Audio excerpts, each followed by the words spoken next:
Selamat pagi anak-anak, kita masih tetap daring. Pada pagi hari ini Pak Palim mengajar bab 2 perkembangan iptek dan era global dan dampaknya. Jadi kita masih menjelaskan sejarah peminatan kelas 12 semester pertama bab 2 ya. Kita ngomong iptek, ilmu pengetahuan dan teknologi. Apa itu iptek? Ya, kita lihat, iptek itu kata teknologi berasal dari bahasa Yunani, ya, yaitu kata tekne dan kata logia. Tekne itu artinya keahlian, logia itu artinya pengetahuan. Ini mengenai teknologi, ya. Nah, kalau kita bicara tentang iptek, apa yang kita omongkan? Iptek itu yang kita omongkan pasti ini ya. Ngomong radio, televisi, telepon, internet, nuklir, sejarah biologi, bom atom, roket. Ini semua bicara teknologi. Tentunya teknologi ini akan membantu manusia. Tapi tidak sedikit teknologi ini akan menggerogoti kehidupan manusia dampak negatif.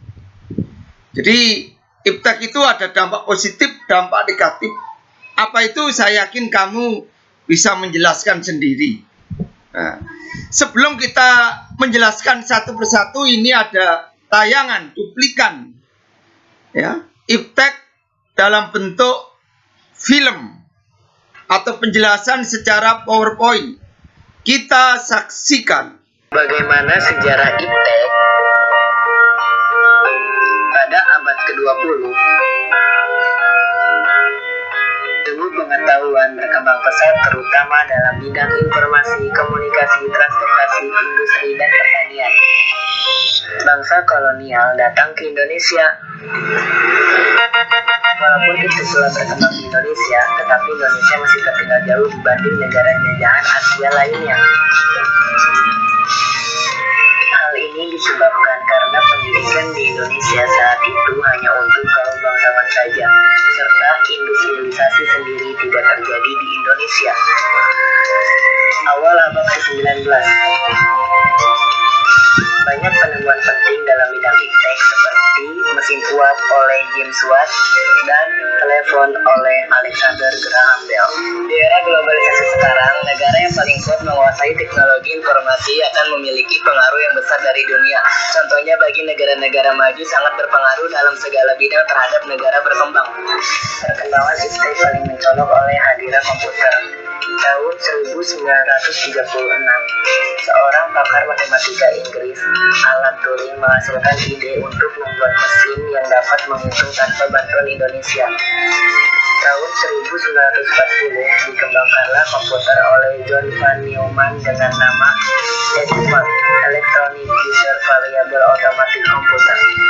Selain ENIAC, lahir pula ENIAC, Electronic Numerical Integration and Computer, oleh John Moseley dan John Prescott Edgar sebagai komputer digital pertama.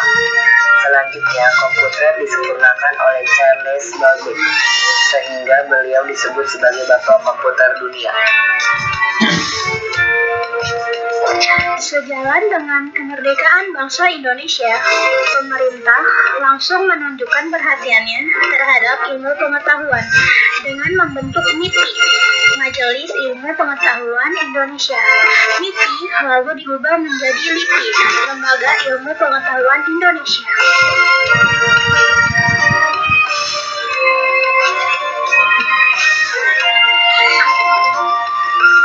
Karena AS telah menggunakan jaringan komputer untuk ilmuwan dan ahli riset pada tahun 1965, pemerintah AS mendirikan APRA, Advanced Project Research and Agency, dan menghasilkan paket switching serta TCP/IP.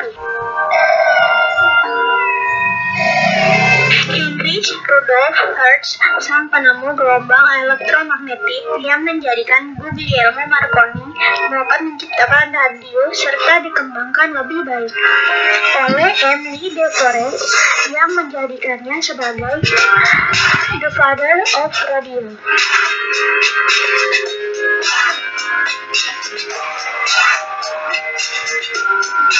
Selanjutnya, John Logie Baird, penemu televisi pertama yang mengembangkan ide bahwa manusia juga bisa mengirim sinyal audio visual.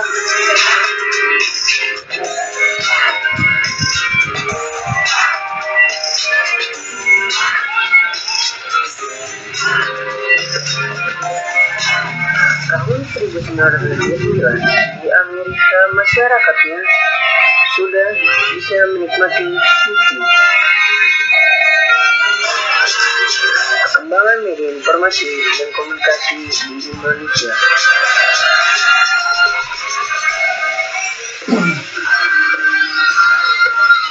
Walaupun sejak masa kolonial media informasi dan komunikasi telah berkembang di Indonesia seperti pers, radio, dan film. Namun, hal itu hanya untuk propaganda bangsa kolonial saja. Tapi, jangan khawatir, hal itu bisa dimanfaatkan oleh para tokoh nasionalis untuk lebih semangat memperjuangkan kemerdekaan.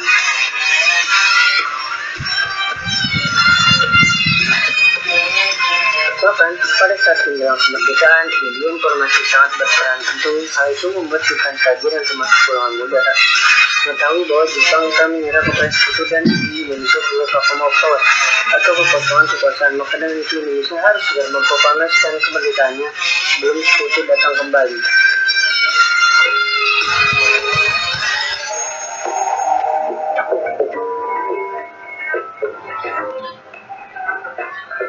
Media juga menjadi peran penting untuk menyebarkan berita kemerdekaan Indonesia ke seluruh Indonesia, bahkan luar negeri.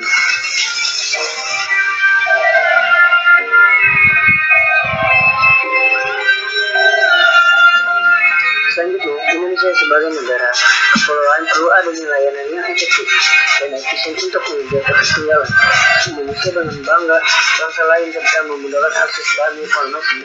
Maka tahun 1975 Indonesia membuat satelit sendiri yang disebut sebagai sistem komunikasi satelit Palapa, di mana Indonesia adalah negara keempat yang menggunakan teknologi satelit untuk komunikasi.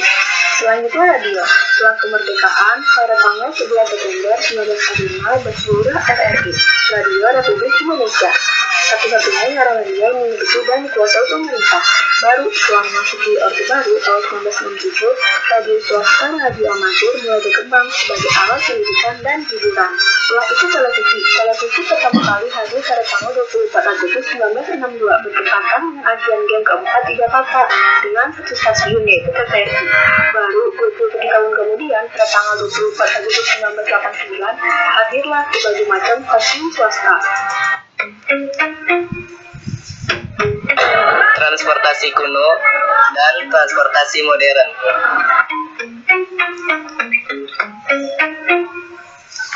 Perkembangan industri dan transportasi di dunia. Transportasi diawali dengan hadirnya berbagai macam kendaraan. Mobil oleh Carlsberg, kapal oleh Robert Fulton, dan pesawat oleh Wright bersaudara.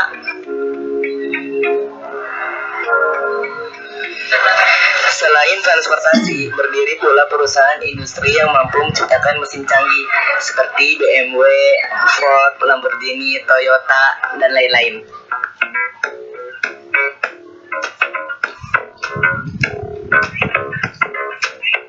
Perkembangan industri dan transportasi di Indonesia. Tahun 1960-an, masyarakat masih menggunakan teknologi dari Eropa dan Amerika. Baru pada tahun 1970-an, masyarakat sudah mulai menggunakan teknologi buatan Jepang. Sejak akhir 1970-an, taraf hidup masyarakat Indonesia terus meningkat. Hal ini menyebabkan semakin banyak penduduk yang memiliki mobil dan motor sendiri.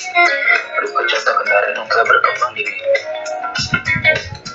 Indonesia juga memiliki perusahaan industri. Baiklah, itulah sesi pertama bab 2 Ya. Semoga materi ini bisa kamu pelajari dengan baik, ya, yaitu bab 2 tentang IPTEK. Selamat pagi, Tuhan berkati dan belajar dari rumah. Terima kasih. 1930 substitusi